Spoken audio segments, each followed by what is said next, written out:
அடுத்ததாக நாம் அனைவரும் அவளோடு எதிர்பார்த்து கொண்டிருக்கோம் நம்முடைய ஆருயிர் அண்ணன் நாம் தமிழர் கட்சியின் தலைமை ஒருங்கிணைப்பாளர் அண்ணன் செந்தமிழ் சீமான் அவர்கள் உங்களோடு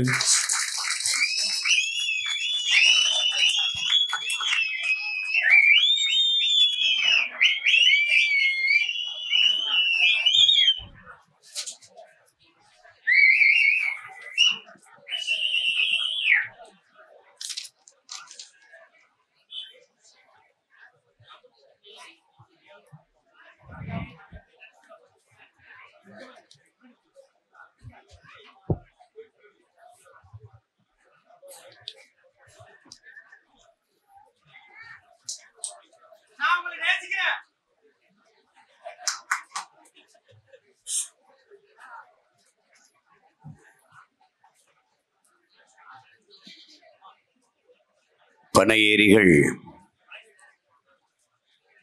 பாதுகாப்பு இயக்கம் நடத்தி கொண்டிருக்கிற கல் எமது உணவு, கல் எமது உரிமை என்ற முழக்கத்தை முன்வைத்து நடக்கின்ற கல் விடுதலை மாநாட்டிலே பங்கேற்றிருக்கிற பெருந்தகை கல்லிறக்கும் உரிமையை பாதுகாப்பதற்காக கால் நூற்றாண்டு காலமாக களத்திலே நின்று போராடி வருகிற பெருந்தமிழர் நம்முடைய அப்பா கல் நல்லசாமி அவர்களே, தொடர்ந்து இந்த உரிமைக்காக தொல்லைகள் பல நேர்ந்த போதிலும் தளர்வின்றி போராடி வருகிற என்னுயிர் தம்பி பனையேரி பாண்டியன் அவர்களே, மாநாட்டிலே பங்கேற்றிருக்கிற என் உயிருக்கினிய உறவுகளான பனையேரி சொந்தங்களே, உயிரோடும் உணர்வோடும் கலந்து வாழ்கிற என் உயிர் தாய் தமிழ் உறவுகளே, உங்கள் அனைவருக்கும் என் அன்பும் வணக்கமும். இந்த மாநாட்டை ஒருங்கிணைத்து நடத்துகிற பனையேரிகள் பாதுகாப்பு இயக்கத்தினுடைய திருச்சி மாவட்ட பொறுப்பாளர்கள் மதிப்பிற்குரிய ஐயா துரைசாமி, மதிப்பிற்குரிய மணி அவர்கள், பெருமதிப்பிற்குரிய பாண்டியன் அவர்களுக்கெல்லாம் என்னுடைய அன்பும் வணக்கமும்.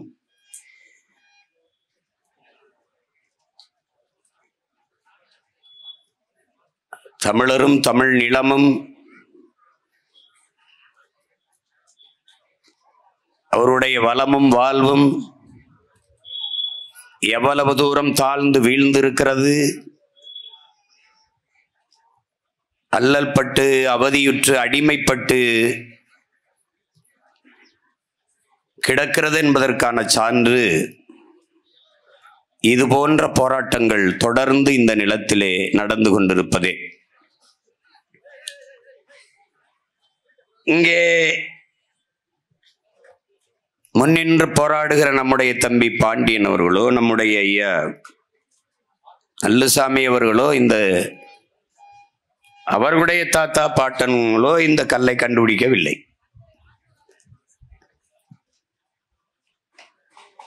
இங்கே ஒரு சித்த மருத்துவர் நம்முடைய ஐயா அவர்கள் சொன்னார்கள், நான் 800 விதமான மருந்துகளை கண்டுபிடித்திருக்கிறேன், கல்லை பயன்படுத்தியிருக்கிறேன் என்று. அப்படி இந்த தலைமுறையில் நாம் உட்கார்ந்து இதை கண்டுபிடிக்கவில்லை.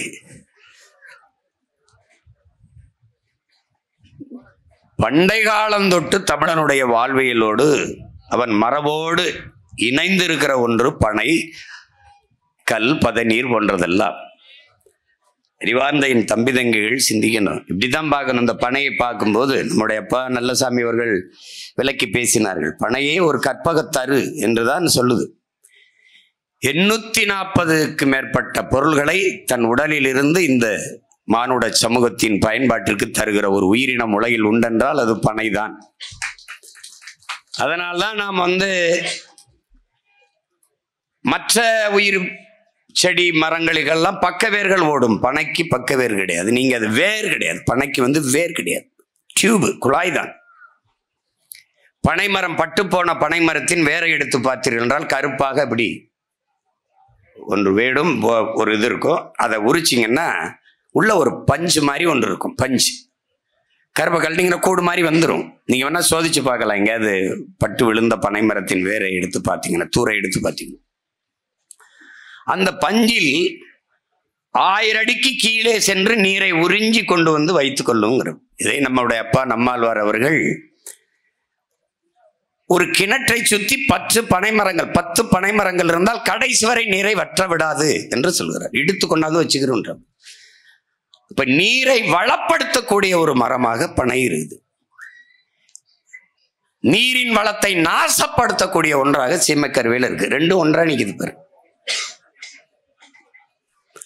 சீமக்கருவேலையை வெட்டுனா வெட்ட மாட்டான், பனைமரத்தை வெட்டாதேனா வெட்டி விற்பான், இதை தோண்டாதேனா தோண்டுவான், நீத்தேன் தோண்டாத எடுக்காதேனா தோண்டுவான், மண்ணை தோண்டி விற்காதேனா தோண்டுவான், அதை தோண்ட மாட்டான், இதை தோண்டுவான். என்ன செய்தோ எதை சொல்றோமோ, புடுங்குற ஆணி எல்லாமே தேவையில்லாத ஆணி மாதிரி நம்ம எதை சொல்றோமோ அது செய்யறது இல்லை. பேருந்து கட்டணம் இலவசம், கல்வி 10 லட்சம், பஸ்ல கட்டணம் இல்லாம போவாரு, படிக்க 10 லட்சம் கட்டி படிப்பார். நாம என்ன சொல்றோம், கல்வி இலவசமா தந்துரு, கட்டணத்தை நாங்க எடுத்துக்கிறோம்ன்றோம். எதையாவது ஒன்றை நல்லா யோசிச்சு பாரு. அம்மாவுக்கு 1000 உரிமை தொகை, அது எந்த உரிமை? கலைஞரின் உரிமை. எங்க அம்மாவுக்கு காசு கொடுக்கறல அவருக்கு என்ன உரிமை? அவருக்கு ஏது அந்த காசு? சொல்ற அந்த அயோக்கிய பயல்களை பாரு. கலைஞர் காப்பீடு, ஜெயலலிதா அம்மையார் அம்மா காப்பீடு, என்ன காப்பீடு? காசு எதிர அவங்களுக்கு இதெல்லாம். அம்மாவுக்கு 1000, தங்கச்சி படிக்க போது புதுமை பெண் 1000, தம்பி படிக்க போது தமிழ் மகன் 1000. வேலை இல்லாம 13 லட்சம் பேர் 3800 ரூபாய் வேலைக்கு, 3800 இடம் தான் இருக்கு, அதுக்கு 13 லட்சம் பேர் வேலை இல்லாம தேர்வு எழுதுறான். தேர்வு எழுதுனவன் பல கோடி பேர் வேலை இல்லாம தேர்வு எழுதுறான். இப்ப நான் என்ன சொல்றேன், எனக்கு வேலை கொடுத்துரு, நான் எங்க அம்மாவுக்கு 1000, என் தம்பிக்கு 1000, என் தங்கச்சிக்கு 1000 கொடுத்துறேன்றேன். அறிவு இருக்கிறவன் சிந்திச்சு பார்க்க வேண்டியது. படிக்க போகும்போது எனக்கு 1000 கொடுக்குது, ஓராண்டா கொடுக்குது, 12 மாதங்களுக்கு கொடுக்குது அப்படின்னா அந்த கணக்கு என்ன? ஓட்டுக்கு 1000, அப்ப 12,000 கொடுக்குது ஒரு ஓட்டுக்கு. படிக்க போகும்போது 1000 கொடுக்கிற எனக்கு அரசு படிச்சு நின்னுட்டா கொடுக்குமா? கொடுக்காது. படிச்சு நின்றுட்டா வேலை கொடுக்குமா? கொடுக்காது. அப்ப நான் என்ன செய்றேன், படிக்க போகும்போது 1000 வேணாம், படிச்சுட்டு நான் வந்த பிறகு வேலை கொடு. இதில் இழக்கிற பணம் மட்டும் 24,000 கோடி. அரசு அம்மாவுக்கு தம்பிக்கு தங்கச்சி கொடுக்கிற காசு இல்லை. இந்த காசை ஒரு ஆண்டுக்கு 12,000 24,000 இந்த காசை நிரந்தரமாக என் மக்களுக்கு வேலை வாய்ப்பு கிடைக்கிற தொழில்களை உருவாக்கி கொடுத்து விட்டால், வேலை வாய்ப்பை பெருக்கி கொடுத்து விட்டால், அதை வைத்துக் கொண்டு நிரந்தர வருவாயை ஈட்டுவான். இதுதான் ஆக்கப்பூர்வமான திட்டம். மண்ணை வளப்படுத்துகிற ஒரு மரம் பனை. நீ பனைனா இப்படி என்ன நினைக்கிற? எப்படி இந்த பனையை முதல்ல பாரு. தென்னைனா பராமரிக்கணும், அதுக்கு உரம் போடணும், தண்ணி விட்டுட்டே இருக்கணும், அதை பராமரித்து பண்ணணும், அதுக்கு நிறைய செலவு பண்ணணும். ஆனால் பனை அப்படி கிடையாது. கருக்க மட்டும் கழிச்சு விடணும், மட்டையை மட்டும் கழிச்சு விடணும், அவ்வளவுதான். அதனுடைய அந்த சல்லடை கூட உனக்கு வடிகட்டியா மாறுது. மட்டை நாரா வருது, மட்டை வேலியா வருது, மட்டை நார் கட்டலா வருது, கொட்டானா வருது, ஓலை பாயா வருது, ஓலை கூரையா வருது, பனை சட்டமா வருது. இப்பதானே மரங்கள், அப்பெல்லாம் சட்டம் அந்த சட்டமா பயன்படுத்தி அதை வச்சுதான் வீடு கட்டணும், மச்சு கட்டணும். பிறகு பனை பெரிய பெரிய இப்பதான் நமக்கு இதுல கட்டுறான். முன்னாடி 4 பனையை வெட்டி போட்டு அதுதான் பாலம், அதுலதான் நடந்து போனா. எல்லா வழியிலையும் பயன்படுது. இந்த பனை மரத்தை நம் முன்னோர்கள் பார்த்திருப்பான். எப்ப பார்த்திருப்பான்? மருத நிலத்தில் பார்த்திருப்பான். எந்த காலத்துல எவனுக்கு தெரியும்? ஆதியில் மனிதன் செய்த வேலை வேட்டையாடுனா பிறகு வேட்டையாடி உண்ட விலங்குகளை வளர்த்து உண்ணலாம் என்று ஆடு மாடுகளை வளர்க்க தொடங்கினான். பிறகு 3வது நிலமான மருத நிலத்தில் வேளாண்மை செய்ய தொடங்கினான். அப்போது தொடங்கியது ஆடு மாடு வளர்த்தல், வேளாண்மை செய்தல், பனை, கல், பதநீர், இதெல்லாம் அப்போது நெசவு எல்லாம் அங்கேயே தொடங்கிட்டது. இந்த அறிவார்ந்த என் தம்பி தங்குகள் சிந்திச்சு பார்க்கணும். இந்த பனையை பார்த்தவுடன் இந்த பனையில் ஏறி இந்த பாலையை பெருக்க விடாமல் நசுக்கி அதை அறுத்தால் அதிலிருந்து நீர் வரும்.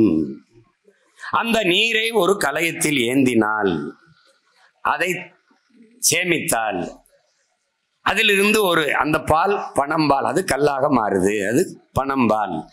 அதிலே கொஞ்சம் சுண்ணாம்பு கலந்தால் அது இனிக்கிற கருப்பட்டியாக மாறுது, வெல்லமாக மாறுது. இதை கண்டுபிடித்தது எவ்வளவு பெரிய அறிவியல் என்பது நீ யோசிச்சு பார்க்கணும். அது போய் அதை உடனே அதை கண்டு வந்துடலாத. அதுக்கு எவ்வளவு காலம் அவன் சிந்திச்சிருப்பான், உழைச்சிருப்பான். கருக்கை கிழிச்சு மட்டையை கட்டி ஏறி போய் அதை அறுத்து கலையத்தை கட்டி அதுல விழுகிற பால் தூய பால். மாடு புள்ளையும் தண்ணீரையும் குடிச்சிட்டு பாலை கறக்குது, அது பசும்பால். இது தண்ணீரை குடிச்சிட்டு பாலை கறக்குது, இது பனம்பால். ஏன் கல்லுன்னு சொல்றவன் கொஞ்சம் தள்ளி நில்லு. நான் சொல்றேன் அது பனம்பால், தென்னம்பால், ஈச்சம்பால், மூலிகை சாறு. அதுதான் இனி வருங்காலங்களில் அதற்கு பேரு. அதனால நாம என்ன சொல்றோம்? பனை, அதையே நினை. பெற்ற தாயென நினைத்து கட்டி அணை, அதுவே தாய் நிலத்தின் வளத்தை காக்க துணை. இதை நீ புரிஞ்சுக்கணும். பனை மரங்கள் அடர்ந்திருந்த காற்றில் வளத்திற்கு ஒரு பஞ்சம் இல்லை. எங்க பொருளாதாரம் இருக்குன்னு தெரியாத பதர்களிடத்திலே நீ அதிகாரத்தை கொடுத்துட்ட. கல் மது என்று போராடுகிறவர் யார்? சாராய ஆலை முதலாளிகளின் கைக்கூலிகள், பெரும் முதலாளிகள். யாராவது இந்த டாஸ்மார்க் அதுல விற்கிற பீர், பிராண்டி, ரம், ஜின்னு, ஒயின் இதை எதிர்த்து போராடியதை பார்த்தது உண்டா? கல்லை மதுவென்று தடை செய்தவர்கள் யார்? சாராய ஆலை அதிபர்கள். இத்தனை மாநிலங்களில் இல்லாத தடை என் நிலத்தில் மட்டும் வர காரணம் என்ன? அந்தந்த மாநிலங்களை ஆள்கிற முதல்வர்களுக்கு ஆலைகள் இல்லை, சாராய ஆலைகள் இல்லை. மது விற்கிற கடைகள் இருக்கலாம், மது காய்ச்சுகிற ஆலைகள் அதிகாரத்தில் இருப்பவனுக்கு இல்லை. அதனால் அங்கே ஆந்திராவிலேயோ, கேரளாவிலேயோ, கர்நாடகாவிலேயோ, தெலுங்கானாவிலேயோ, புதுச்சேரியிலேயோ, பீகாரிலேயோ, மற்ற எந்த மாநிலத்திலும் கல்லுக்கு தடை இல்லை. தமிழகத்தில் மட்டும் கல் தடையானது, மதுவானதற்கு காரணம் ஆளுகிற முதலாளிகள் மக்களின் தலைவர்கள் அல்ல, சாராய ஆலையின் அதிபர்கள்.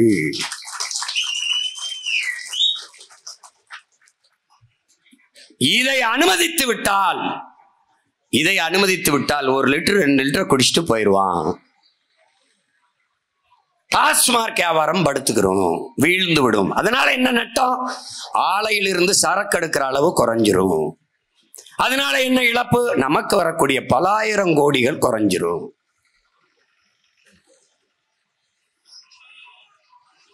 இது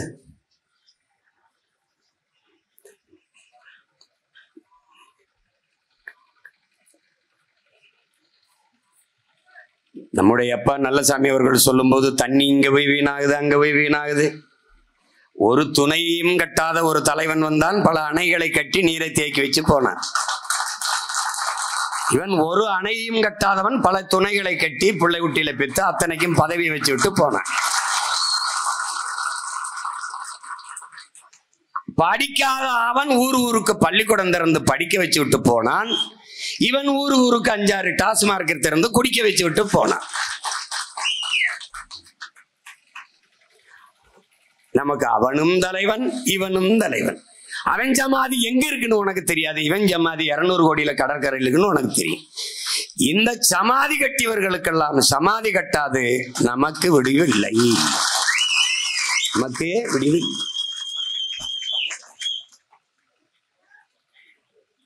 இது கல்லு மதுன்னா மது ஆயிருமா? இந்த உங்க ஆட்சி அதிகாரமா அப்படி இன்னொரு 500 ஆண்டுக்கு இருந்துற போத? சரியாக 6 மாசம்தான். இன்னும் சரியாக 6 மாசம். புரட்சி என்பது என் உடன் பிறந்தார்களே ஒரு தலைகீழ் மாற்றம். மாற்றம் என்பது மானுட தத்துவம். மாறாது என்ற சொல்லை தவிர மற்றவை அனைத்தும் மாறிவிடும்.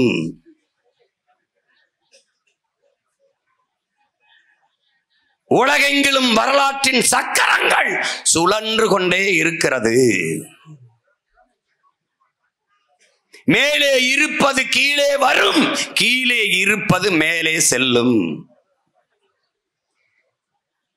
அதிகாரத்தில் இருப்பவன் ஒரு நாள் வீதிக்கு வருவான். வீதியில் நின்று போராடி கொண்டு இருப்பவன் ஒரு நாள் அந்த அதிகாரத்திற்கு வருவான்.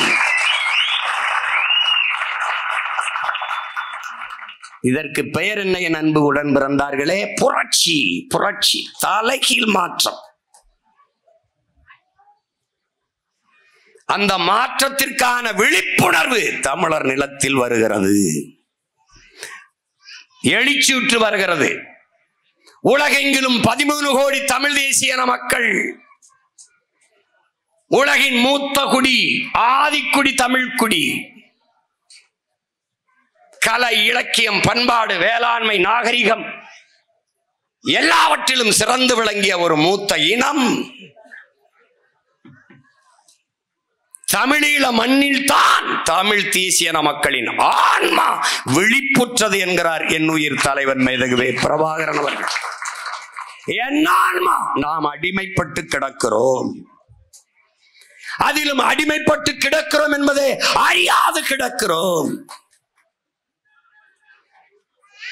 நாம் அடிமை என்பதை உணர்ந்து தெளிந்து அன்னை தமிழ் சமூகத்தின் அடிமை விலங்கை உடைத்து எரிந்து மற்ற மொழிவழி தேசிய இனங்களைப் போல உரிமை பெற்று பெருமையோடு உயர்ந்து சிறந்து வாழ தமிழ் தேசிய மக்களுக்கென்று ஒரு தேசம் தேவை என்ற ஆன்ம விழிப்புணர்வு, விடுதலை தாகம், சுதந்திர பெரும்பற்று தமிழீழ மண்ணில் தான் தோன்றியது.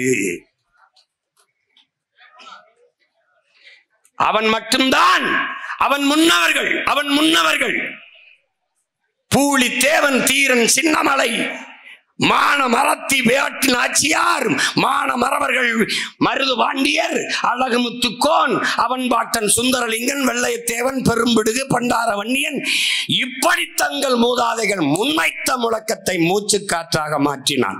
என்னது? அடிமை வாழ்வினும் உரிமை சாவு மேலானது, சரணடைந்து வாழ்வதிலும் சண்டையிட்டு சாவது மேலானது.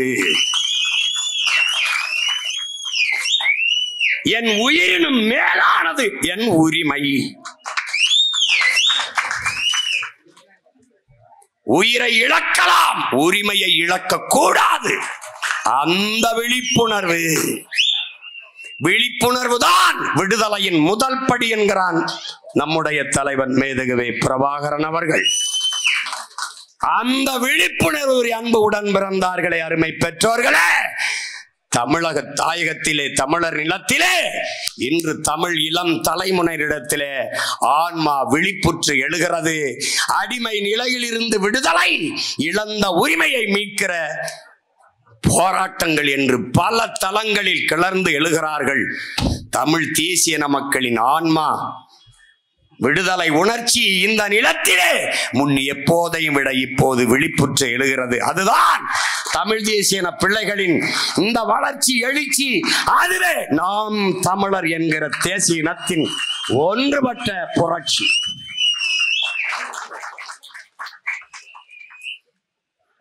எல்லாவற்றையும் சரி செய்ய துடிக்கிற பிள்ளைகள் இதை சரி செய்ய மாட்டோமா?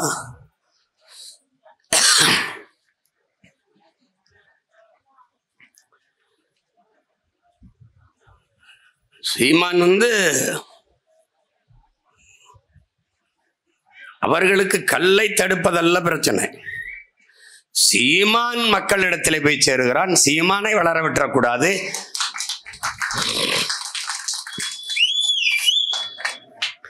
மாட்டோட பேசிக் கொண்டிருக்கிறான்ங்கிறாங்க.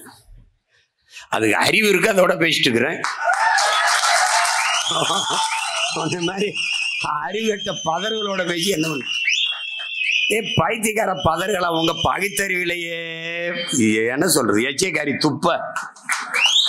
ஆடும் மாடும் இல்லாத, அதனுடைய கழிவும் சீரும் நீரும் இல்லாது எப்படா மண் வளப்படும்?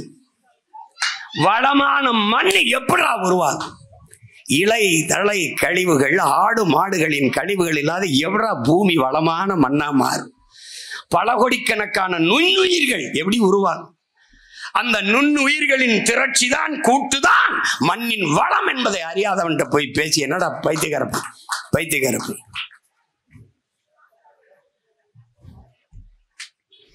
பெற்ற தாயே பிள்ளைகளை எங்கேயாவது தூக்கி போட்டு போயிடாடா.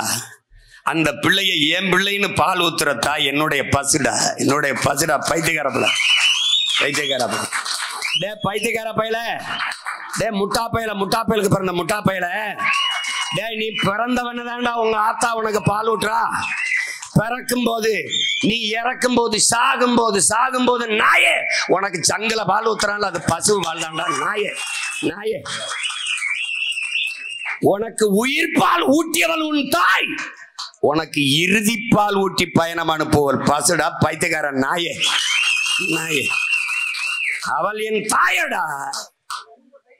நான் போராடுறது எதுக்கு? அவன் மேயடா, அவன் மேயடா.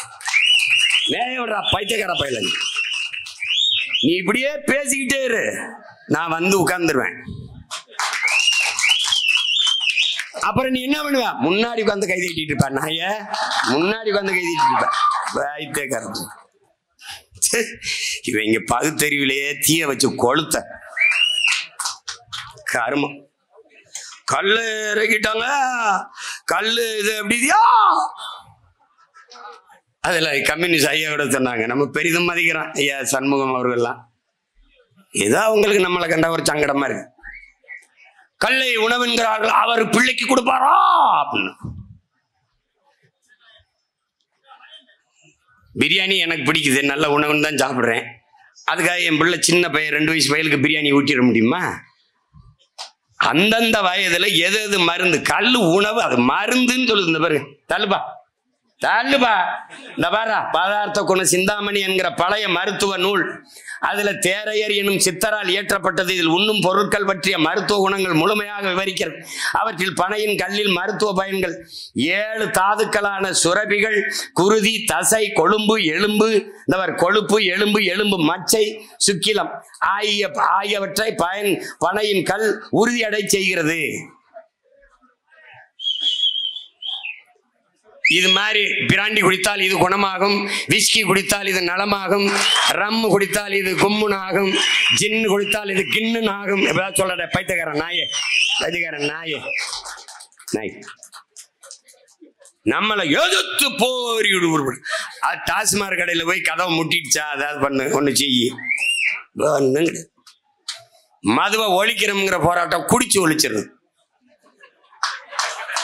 ஏழ்மையை ஒழிங்கன்னு சொன்னா அதான் ஒழிக்கிறோமே. எப்படி எல்லா இலையும் கொண்டுட்டா ஏழ்மை ஒழிஞ்சிரும். விவசாய பிரச்சனையை தீரு, அதுக்கு எப்படி விவசாய பிரச்சனை? விவசாய எல்லாம் கொண்டு வரும். எனக்கு விவசாய சின்னத்தை முதல்ல கேட்கும்போது, காலமாட கேட்கும்போது உயிருள்ள எதையும் தர முடியாதுட்டான். மயில கேட்டேன், தேசிய பறவைன்ட்டான். புளிய கேட்டேன், தேசிய விலங்குன்ட்டான். அந்த சண்டை தனி. அப்ப தேசிய மலர் எதுக்கு அவருக்கு கொடுத்தான்னு கேட்டேன். அது எப்பவோ நடந்துருச்சுங்க. இப்படியே சமாளிச்சிட்டோம் தான். கடைசியா யானையை கேட்டேன், யானை அம்மா மாயாவதிக்கு ஏன் கொடுத்தான்னு கேட்டேன். காலமாடு உயிருள்ள எதையும் தர முடியாது அப்படின்னு என்ன பண்ணா, விவசாய கொடுத்தான். இப்ப என்ன நீ புரிஞ்சுக்கிற? விவசாயி அவனும் உயிரோட இல்ல, அவ்வளவுதான். அதை எனக்கு ஏன் கொடுத்தான்? உயிரை கொடுத்தாவது விவசாயத்தையும் விவசாயிகளையும் காப்பாற்றுவான் சீமான். அவன் முன்னவர்கள் கண்ட கனவுபடி வாழ்ந்த தலைவன். காந்தி கண்ட பொருளாதார கொள்கை தற்சார்பு, அம்மையார் இந்திரா காந்தி கொண்ட பொருளாதார கொள்கை தற்சார்பு, எங்கள் தாத்தன் காமராஜர் கண்ட கனவு தற்சார்பு பொருளாதாரம். ஊரா நாட்டிலே போய் சோத்துக்கு கையெந்தவா போராடி சுதந்திரம் பெற்றோம். கூலோ கஞ்சியோ இருக்கிறத குடிச்சிட்டு நிம்மதியா படுப்போம். இதாண்டா தற்சார்பு. இந்த தற்சார்பு படித்த நாட்டை கட்டி எழுப்பிய தலைவன் எங்கள் தலைவன் மேதகுவை பிரபாகரன் அவர்கள்.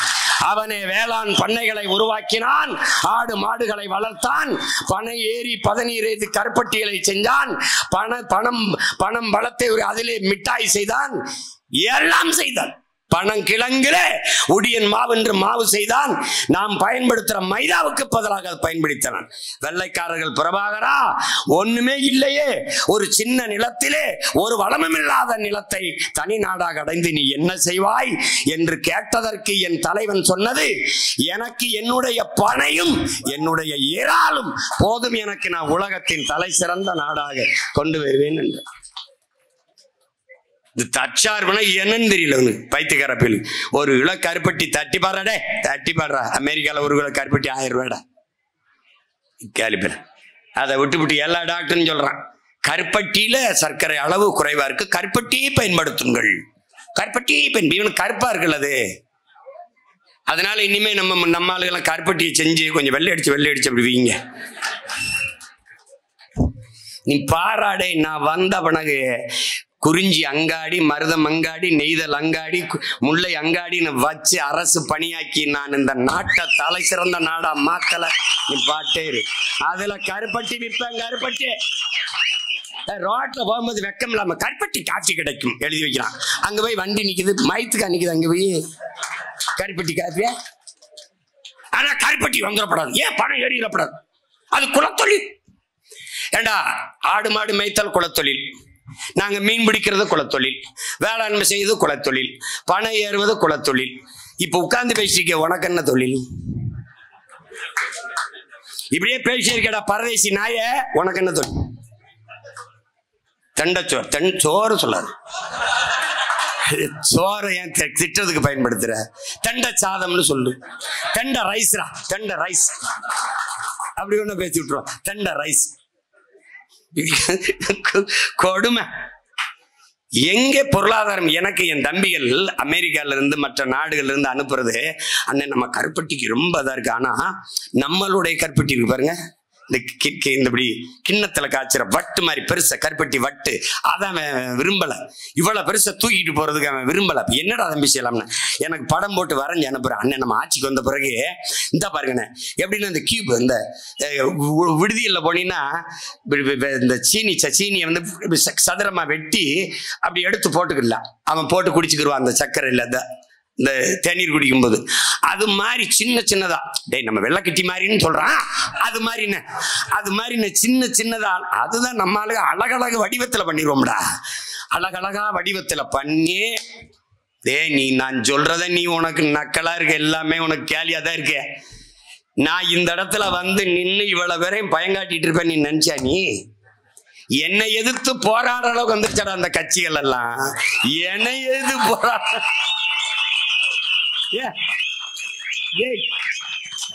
கல்லூரியா பேசிக்கிட்டு இருந்தேன். அங்க மாணவர்கள்லாம் எழுச்சி விடுறான், அவன்கிட்ட கேள்வி கேட்கிறான், அறிவுபூர்வமா கேள்வி கேட்கிறான், இவனும் பதில் சொல்றான். இவன் ஒரு மாதிரி தயாராகிறான்னா எந்த கல்லூரியிலும் சீமான கூப்பிடாதேன்னு போட்டான். உனக்கு புரியுதா? பயந்து நடுங்குவான், ஆனா வெளிக்காட்டிக்கிற மாட்டான். அது மறைக்கிறதுக்கு என்ன பண்ணுவான், உள்ள ஈரக்குள்ள நடுங்கிக்கிட்டு இருக்கும், மேல கோட் சுட்டப்பட்டுவான். இப்படி ஒரு கொடுமை. 4.5 லட்சம் ஓட்டு 1.1, அப்புறம் 17.5 லட்சம், அப்புறம் 30 லட்சம், அப்ப 36,50,000. இது 66 லட்சம் ஆகும், 1,26 லட்சம் ஆகும். இந்த அரசியல் நாங்கள் முன்வைக்கிற அரசியல் காலத்தின் அரசியல், நிலத்தின் அரசியல், என் மக்களின் தேவையான அரசியல்.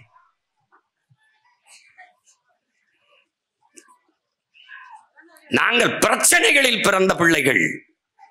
இன்னைக்கு பனை ஏறிக்கு நிக்கிறேன்னா, நாளைக்கு மாடை ஏற்றிக்கிட்டு மலையில ஏறி மேய்க்க போறேன்.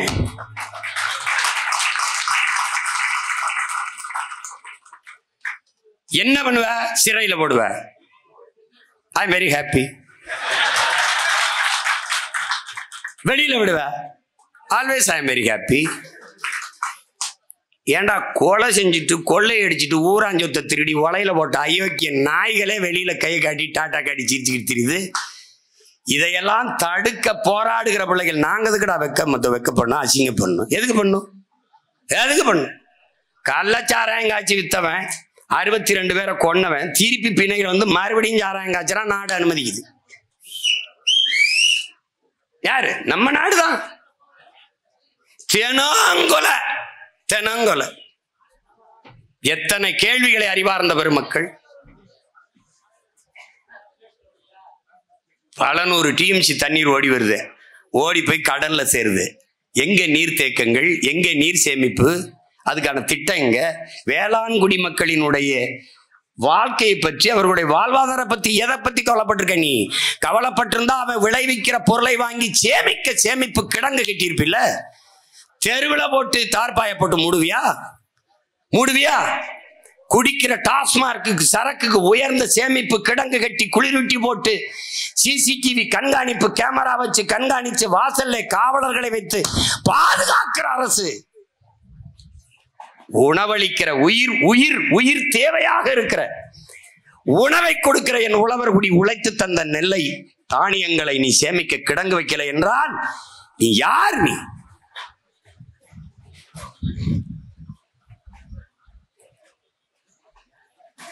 அவர்கள் பேசிக்கொண்டே இருப்பார்கள்.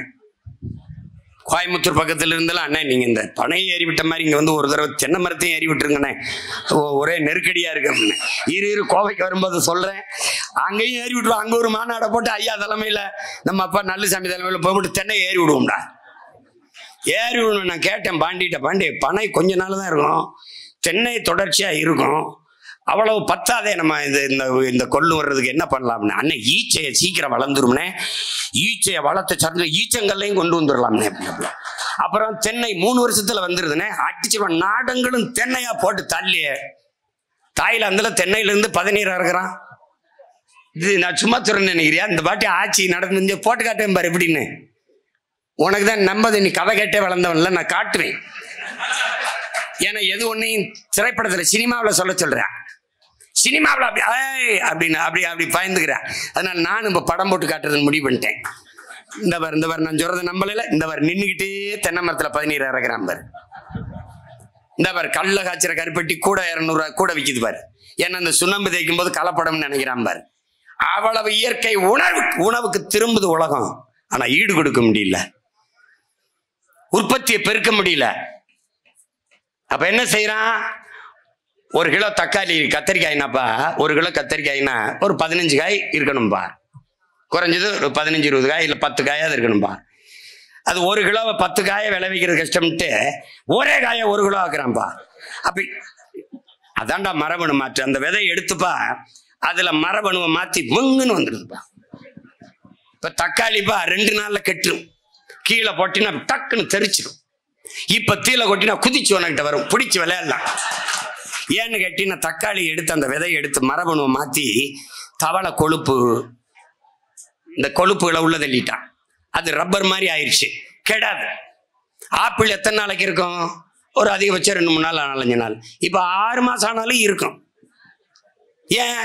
அதை எடுத்து மேல வேஸ்ல இந்த மெழுக தடவி அப்படியே வச்சிடறான். நீ எது ஒன்றை நம்பிக்கையோடு சாப்பிட முடியும்? வாழைப்பழத்தை சாப்பிடுவியா? இல்ல கொய்யானா எவ்வளவுடா இருக்கு? இவ்வளவு இருக்கும். கொய்யால இவ்வளவு பெருசு இருக்கு, இவ்வளவு பெருசு இருக்கு கொய்யா. இந்த வித்துக்கிட்டு இருந்தாப்புல வரும்போது நீ வேணா பாரு, வித்துக்கிட்டு இருக்காப்புல கொய்யா எத்தனை வருஷம் ஆகும்? 6 மாசத்துல நல்லா காய்ச்சிரும்ன்றாப்புல. கொய்யா மரம் இல்ல, செடி. எல்லாமே மரபணு மாற்றப்படுது.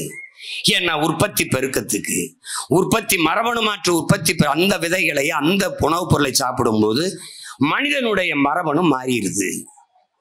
மனிதனுடைய மரபணு மாறும்போது எதற்காக என்ன நோய் வருதுன்னு தெரியாம போயிடும். இப்ப இவ்வளவு சிக்கல் இருக்கு. அதனால என் அன்பு பிள்ளைகள், பனை என்பது என் தம்பி விக்டர் சொன்ன மாதிரி நம் பராசக்தி தாயின் பால். உனக்கு கருப்பா இருக்கிறதுனால அந்த கருப்பட்டியை விரும்ப மாட்டேற, எருமை பாலை குடிக்க மாட்டேற, கருப்பா இருக்குன்னு. எருமை என்கிட்ட வந்து சொல்லுது, நான் கருப்பா இருக்குன்னு என்னை கண்டுக்க மாட்டேங்கிறாங்க. அதுவும் கருப்பு தாண்டா, அதுல தாண்டா அவளை இனிப்பான பதநீரும் சர்க்கரை வெள்ளம் வருது. கரும்பு கருப்பு தான், அதுல இருந்து அவளை இனிப்பான சர்க்கரை வருது. அதனால கருப்புல இல்ல தாழ்வு, கருப்புல இல்ல. கருகருன்னு மேகம் வந்தா தான், வெள்ளையா மேகம் இருந்தா மழை இல்லை. என் உடன் பிறந்தானே, அது கருப்பானால் தான் மழை. இதுல கருப்பை போய், கருப்பு என்பது வெறுப்பல்ல, வெள்ளை என்பது அழகல்ல, நிறம். அதை புரிஞ்சுக்கணும். வெள்ளையா இருக்கிறதா அது ரொம்ப அழகுன்னு நினைச்சு நீ ஒரு மோகிச்சுக்கிட்டு திர. அதனால அவன் என்ன பண்ணான், பன்னி, நம்ம பன்னி வெள்ளை கருப்பா இருந்துச்சு, பன்னி இந்த பன்னியை சாப்பிட மாட்டான், இந்த பன்னிக்கு வெள்ளையா பன்னியை போட்டான். பன்னி வெறும் வெள்ளை பன்னி. ஒரு கிலோ கறி, பன்னி கறி மேசைக்கு வர 8500 லிட்டர் தண்ணீரை குடிக்குது. சீனம் பூரா பன்னிக்கறியா சாப்பிட்டு இருந்தான். தண்ணியை ரொம்ப குடிக்குதுறான்னு நிறுத்திட்டான். ஆரஞ்சு பழம் நிறைய பிரான்ஸ் ஏற்றுமதி செஞ்சுக்கிட்டு இருந்துச்சு. ஒரு பழம் இப்படி கைக்கு வேற 90 லிட்டர் தண்ணீரை குடிக்குதுன்னு நிறுத்திட்டான். ஏடா அது புளிஞ்சா காக்கோளோட தண்ணி வர மாட்டேங்குது, இது 90 லிட்டர் தண்ணீரை குடிக்குதுரா, நிறுத்துறான்ட்டான். ஏன்? அவன் தண்ணீரை உயிரான்னு நினைக்கிறான். நீர் பொருளாதாரத்துக்கு வந்துட்டான். இவன் நீரை முதலாளிக்கு உறிஞ்சி வித்துக்கன்ட்டான். ஒரு கேடுகட்ட தேசத்தில் நாம் நின்று கொண்டிருக்கிறோம். இதையெல்லாம் மாற்ற வேண்டும் என்றால் சிந்தனை மாற்ற வேண்டியது இருக்குது. தனி மனித அபிமானங்களை ஏற்று தலைமையேற்று அரசியல் செய்வதை விட்டு உயர்ந்த தத்துவத்தை, நோக்கத்தை தலைமையேற்று அரசியல் செய்கிற நிலைக்கு என்னரும் தமிழ் தம்பி தங்கைகள் மாறணும்.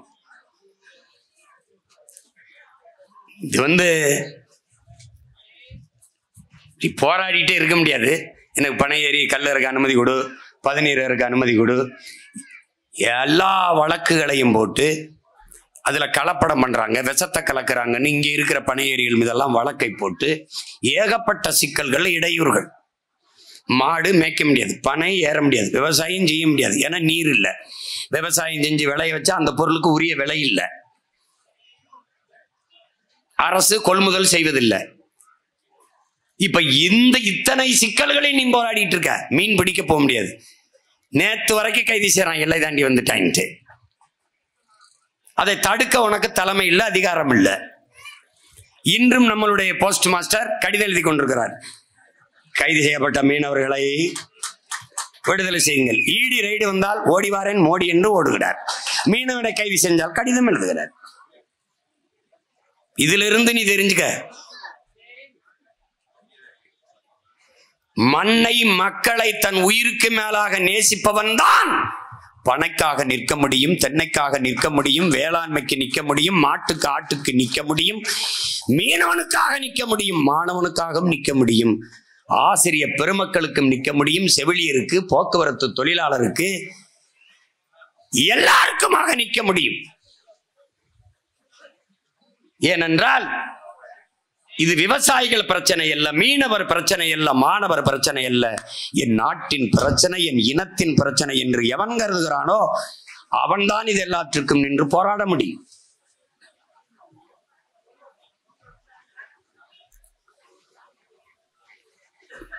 அதனால் அறிவார்ந்த தமிழ் சமூக தம்பி தங்கைகள், இவ்வளவு தூரம் இந்த மக்களை நேசிக்கிற நாங்கள், அப்பா நல்லுசாமி போன்றவர்கள், இத்தனை ஆண்டுகள் பெரும் பெரும் வேளாண் பெருங்குடி மக்கள், அறிவார்ந்த அறிஞர் பெருமக்கள், இவ்வளவு காலம் போராடுகிறவர்கள், இந்த மண்ணை மக்களை உயிராக நேசித்து நிற்பவர்கள் விஷத்தை தங்கள் பிள்ளைகளை குடிக்க சொல்லி முன்மொழிவார்களா என்பதை அறிவார்ந்த தமிழ் சமூக மக்கள் சிந்தியுங்கள். இயற்கைக்கும் செயற்கைக்கும் இருக்கிற போர். ரம், விஸ்கி, பீர், பிராண்டி, ஜின்னெல்லாம் செயற்கை ரசாயன நச்சுகள். கல் என்பது பனை, தென்னை, ஈச்சையினுடைய மூலிகை சாறு. பனை என்கிற தாயில் இருந்து, தென்னையிலிருந்து, தாயில் இருந்து வருகிற பால். அதை எப்படி நீ நஞ்சுங்கிற? அதை எப்படி நஞ்சுங்கிற? கல்லை மதுவென்று தடை செய்ய சொல்லி போராடுகிற பெருமக்களே, உங்களுக்கு ஒரே ஒரு கோரிக்கை தான். நீங்கள் டாஸ்மார்க் கடையை மூடுகிறவன் எவனோ அவனோட கூட்டணி என்று உறுதியாக நில்லுங்கள். நாங்கள் கல் இறக்கிற போராட்டத்தை நிறுத்திடுறோம். நீ இதை எதிர்த்து போராடுறதே அவன் ஒரு அரை சீட்டை எங்கேயாவது கொடுத்து நிக்க வைப்பானாங்கிற ஒரு ஒரு சீட்டை அப்படி வேற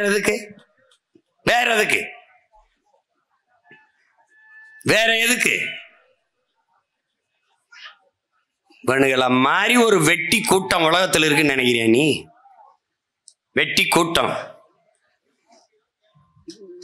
எதையாவது பேசி பிழைத்துக் கொண்டே இருப்பார்கள். இத்தனை லட்சம் பேர் வேலை இல்லாமல் இருக்கான். நேற்று வரை மீனவன் கைது செய்யப்பட்டிருக்கான். அதை பத்தி ஒரு கருத்தாளன், ஒரு அரசியல் விமர்சகர், ஒரு ஆய்வறிஞர் எவராது பேசுவார? பேச மாட்டாங்க. ஆனால் சீமான் ஸ்டாலினை பார்த்து விட்டார். ஸ்டாலின் பெட்டி வாங்கிவிட்டார். சீமான் ஸ்டாலின் பெட்டி வாங்கிவிட்டார். அதே நாயே ஸ்டாலின் சீமான் பெட்டியை கொடுத்து விட்டார் என்று பேசடா பரதேசி நாயே. சீமானுக்கு ஸ்டாலின் பெட்டியை கொடுத்து விட்டார். சொல்றா. எதையாவது பேசி திங்கிறது. எதையாவது. நாங்க விவசாய குடும்பத்தில் இருக்க விதைக்கும் போது கூட 10 கையை விதைப்போம். ஏன்? புறா, மயில், நம்ம சிட்டு, இந்த மைனாலாம் பொறுக்கி திங்கிட்டும்ட்டு. அது மாதிரி நாங்கள் பேசும்போது 1 மணி நேரம் பேசும்போது 2 அப்படி சிந்தி விடுறது. அதை வச்சு இந்த வலைவெளி, இந்த வாடகை வாய்கள் பிழைச்சிட்டு போட்டும்ட்டு 2 பேசி விடுறோம். பிச்சைக்காரன். மக்களின் பிரச்சனைகள் லட்சம் இருக்குது. லட்சம் போராட்டங்களுக்கு 3 ஆண்டுகளில் திராவிட மாடல் அரசு அனுமதி கொடுத்திருக்குதுன்னு பேசுறாரு முதல்வர். அதை ஒருத்தம் பேசிருக்கா? லட்சம் பிரச்சனை என்றால் லட்சம் போராட்டங்களை என் மக்களுக்கு திணித்தது நீங்கள் என்று. இத்தனை கொலைகள். நேத்து திருநெல்வேலியில அந்த ஆணவ படுகொலை சாதி பெருமையில ஒருத்தன் வெட்டிருக்கான், கொண்டிருக்கான். சின்ன பையன் வெட்டி கொண்டிருக்கான். அதை பத்தி யாரா பேசுவான பத்தியா பேச மாட்டான். அவ எப்படி பேச வருவான்? தமிழர்களுக்குள்ளே சண்டை, தமிழர்களே வெட்டி கொண்டு சாகிறார்கள் பாருங்கள். தமிழர் என்று பேசியவர்கள் எங்கே? திராவிட புடுங்கி ஆட்சியில் தான்டா நடக்குது. இது நீதான் சாதியை ஒழிச்சுட்டோம், சமத்துவத்தை கொண்டு வந்துட்டோம், எல்லாத்தையும் நிலைநாட்டிட்டோங்கிற. எங்க நாட்டின காட்டும் சட்டத்தை இயற்றி சாதிய பெருமைக்கு ஆணவ திமிரிலே நீ கொலை செய்வாய். ஆனால் காட்டும் சட்டம் தண்டனை என்று வச்சுன்னா பயப்படுவான். எத்தனை கொலை விழுந்திருக்கு? உங்க ஆட்சியில் தானே கொலை விழுந்தா. அந்த இளவரசன் திவ்யா கொலையா? தமிழர் என்று பேசியவர்கள் எங்கே? யாரு ஆட்சியில இருக்கிறது? இவன். பெருமைனா திராவிடன், ஏதாவது தமிழர்கள் எங்கே? எப்படி இருக்கு? சர்ரா விடுறா. நான் அரியணையில உட்கார்ந்த பண்ணேன். எங்கேயாவது எவனாவது சாதிக்காக கொலை பண்ணான காட்டுறா பாப்போம். இப்பவும் சொல்றேன், அந்த நாற்காலியில உட்கார்ந்தவனை என் மீனவனை சிங்களனை கைது பண்ணிட சொல்றா பாப்போம். இப்பவும் சொல்றேன்டா, கைது பண்ண சொல்றா பாப்போம். எங்களுக்கு ஒரு கனவு இருக்குடா, நோக்கம் இருக்குடா, அதை நிறைவேற்றும் நினைக்கிறோம், செய்யணும்னு துடிக்கிறோம். உனக்கு என்ன இருக்கு?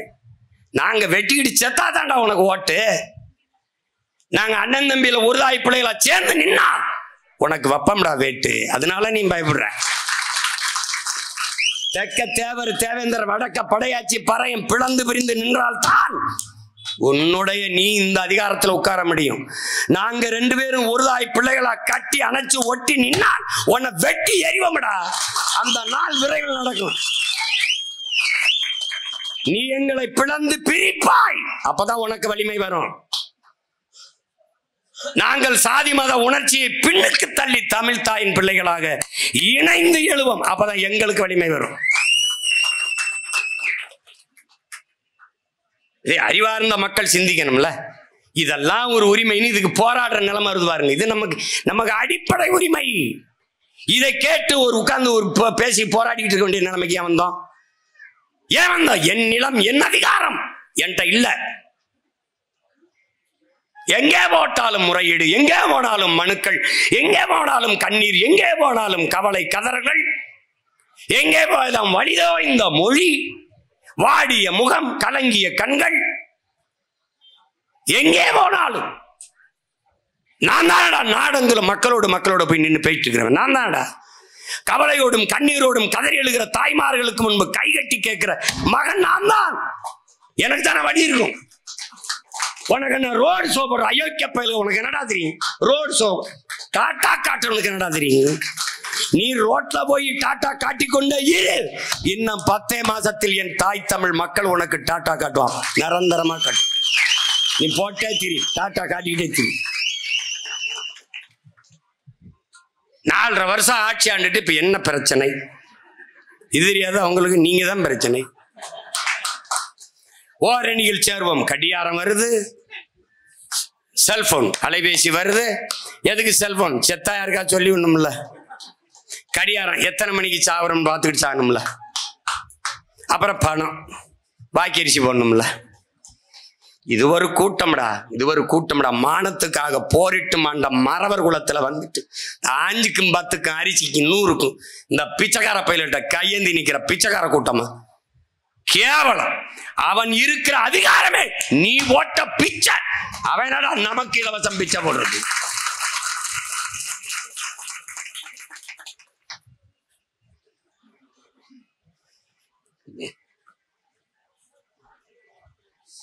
ஒன்றுதான் என் உடன் பிறந்தார்களுக்கு, என் உயிர் சொந்தங்களுக்கு சொல்லுவேன். நம் கோரிக்கைகளை, நம் பிரச்சனைகளை முன்வைத்து நாம் போடுகிற கோரிக்கைகளை அரசு ஏற்று, போராடுகிற கோரிக்கைகளை ஏற்று நிறைவேற்றினால் சரி. அரசு நம் பிரச்சனைகளை கையில் எடுக்காத போது அதிகாரத்தை அரசை கையில் எடுப்பதை தவிர நமக்கு வேற வழி இல்லை. மக்களின் பிரச்சனைகளை அதிகாரம் கண்டுகொள்ளாத போது மக்கள் தமக்கான அதிகாரத்தை நிறுவுவதை தவிர வேறு வழி இல்லை. அதை நோக்கித்தான் போகணும். திமுக என் தம்பியில் எடுத்து சொல்றான், சேப்பாக்கம் முழுக்க திமுக ஒவ்வொரு இடத்துலயும் டிஃபன் கேரியர் கொடுக்குதுன்னு, டிஃபன் கேரியர் கொடுக்குதுன்னு வாங்கி வச்சுக்கடா. நான் வருவல்ல பின்னாடி. டிஃபன் கேரியர் இங்கே, டிஃபன் எங்கே? அது எங்கே? இங்கே விவசாய சின்னத்துல. இவர்கிட்டதான் இருக்கு டிஃபன். டிஃபன் பாக்ஸ கொடுப்பேன். டிஃபன் எவன் கொடுப்பேன்? எங்க அப்பன் தான் கொடுப்பேன். யாரு? விவசாயி, உழவர் குடிமகன், வேளாண் குடிமகன் தான் கொடுப்பான். வேற எவன் கொடுப்பான்? கருப்பட்டி இனிக்கும், திம்பா, பனையர்னா கசக்கம், கத்துவான். அப்ப என்ன பண்ணணும்? வாயிலே குத்தும். வாயிலே. கேவலப்பட்டவை, கேவலப்பட்டவை. வக்கனையா பால் குடிக்கணும், தயிர் திங்கணும், நெய் திங்கணும், வெண்ணெய் திங்கணும். ஆனால் மாடு மேய்ச்சிடக்கூடாது, ஆடு மேய்ச்சிடக்கூடாது. மேய்க்காத வராத. டேய் எழுதி வச்சுக்கடா. எவன் இந்த ஆடு மாடு மேய்க்கிறத இதெல்லாம் இழிவு, வேளாண்மை செய்யறதெல்லாம் படிச்சவன் செய்யற தொழில் இல்லை, வேலை இல்லைன்னு சொன்னவன் பூரா குறிடா, அவன் பரம்பரையை குறிடா. நம்ம வந்த பிறகு அரசு பணியாக்கும் போது இவனுக்கு சோறும் கொடுக்கூடாது, பாலும் கொடுக்கூடாது, நீரும் கொடுக்கூடாது, தயிரும் கொடுக்கூடாது, வேலையும் கொடுக்கூடாது. நீதான் டாக்டர் ஆயிட்டில்லப்பா. டேய் 32,000 டாக்டர் தான்டா இருக்கான், சீட்டு தான்டா இருக்கு. 8 கோடி மக்கள் இருக்காண்டா. டேய் டாக்டரை உருவாக்குறதுலடா பிரபாகர மகனின் கனவு. நோயாளிகளே உருவாகாத ஒரு நாட்டை படைக்கிறதாண்டா அவனுடைய கனவு.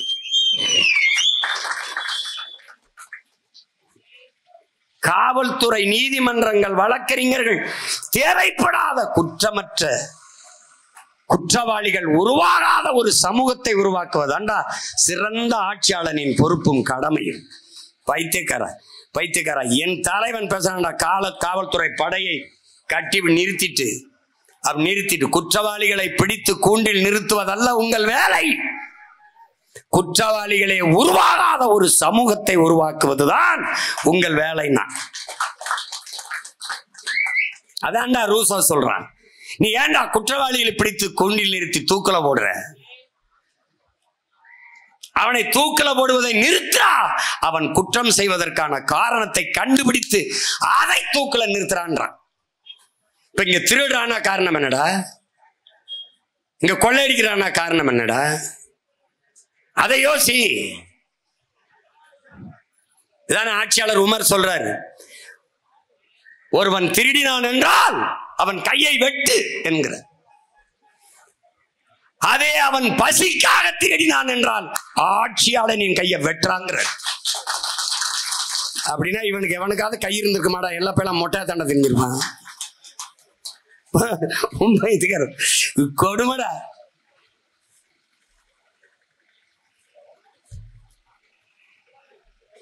இது கோரிக்கை தான்.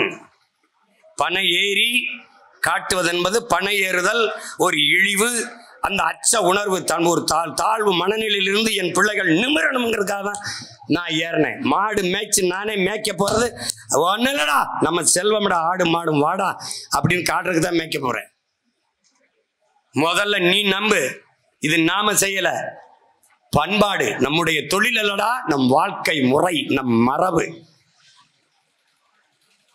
அதனால இதை இழிவா கருதாத. எந்த வேலையும் செய்யலாம், இழிவு அல்ல. எந்த வேலையும் செய்யாமல் இருப்பதுதான் இழிவு. எந்த வேலையும் செய்யாமல் இருப்பதுதான் இழிவு.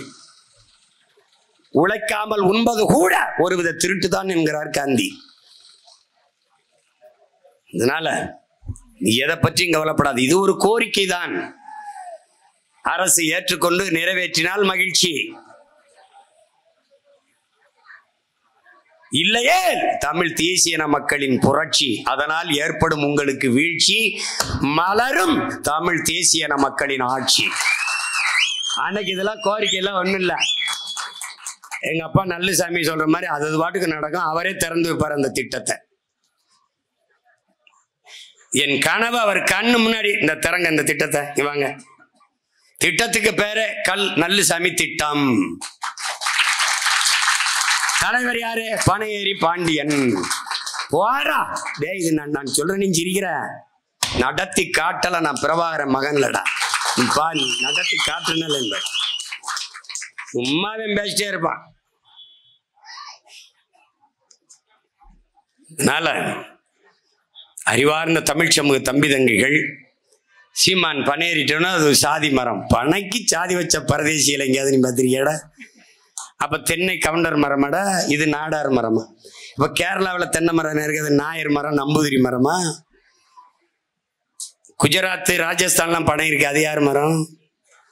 இப்படிப்பட்ட சாதிய வெறி பிடித்த நோயாளிகளை நீங்க பார்த்திருக்கியாடா? பனைக்கு சாதி வைக்கிறாண்ட.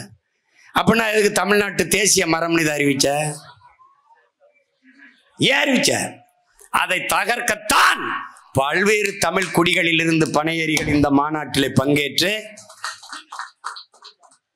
அது சாதி மரம் அல்லடா, என் இனத்தின் மரம் என்று காட்டுவதற்கு இந்த பனையேறி மாநாட்டிலே என் தம்பிகள் பங்கேற்றிருக்கிறார்கள். அதிலே துணிந்து பாலை என் குழந்தைக்கு உணவாக ஊட்டினேன் என்று பேசிய தங்கை இந்துமதிக்கும், நான் பனையால் என் தோல் நோயை குணப்படுத்திக் கொண்டேன், இன்று பனையேறுகிறேன் என்று சொன்ன என் மகள் கரிஷ்மாவுக்கும் என்னுடைய அன்பும் வாழ்த்துக்களும்.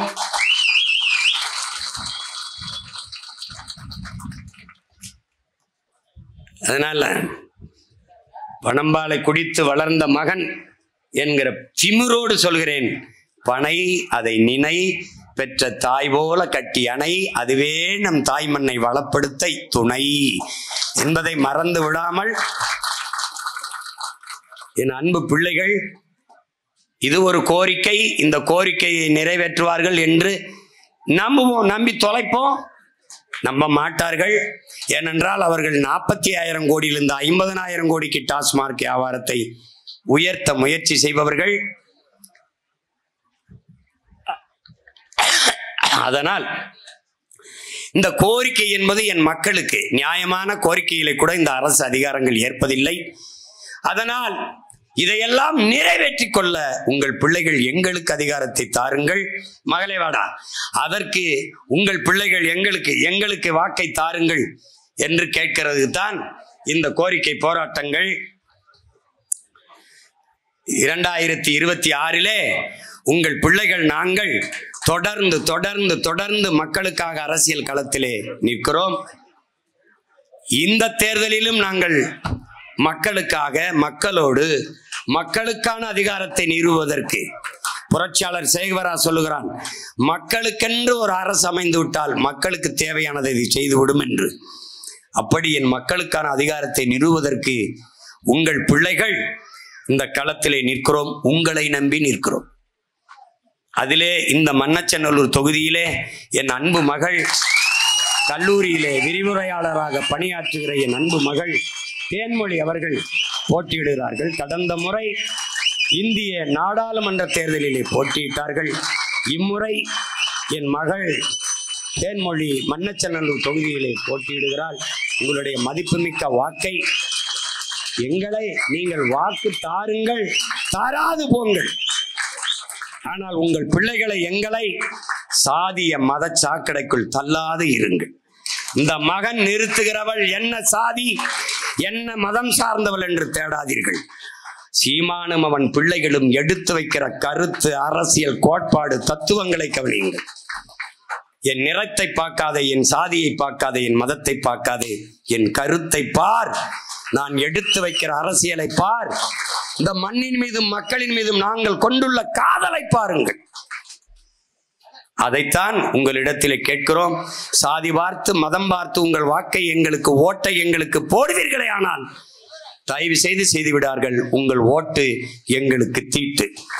வருகிற தேர்தலில் 2026 படைப்போம் புதிய அரசியல் வரலாறு, புதிய ஒரு தேசம் செய்வோம். மக்கள் புரட்சியால் அதை உறுதி செய்வோம்.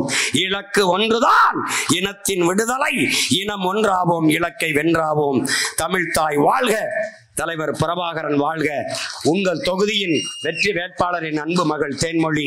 நமது சின்னம் விவசாயி. உணவு இல்லையே உணவு இல்லை, உணவு இல்லையே உயிர்கள் இல்லை, உயிர்கள் இல்லையே உலகு இல்லை. உழவை மீட்போம், உலகை காப்போம். நாம் தமிழர்.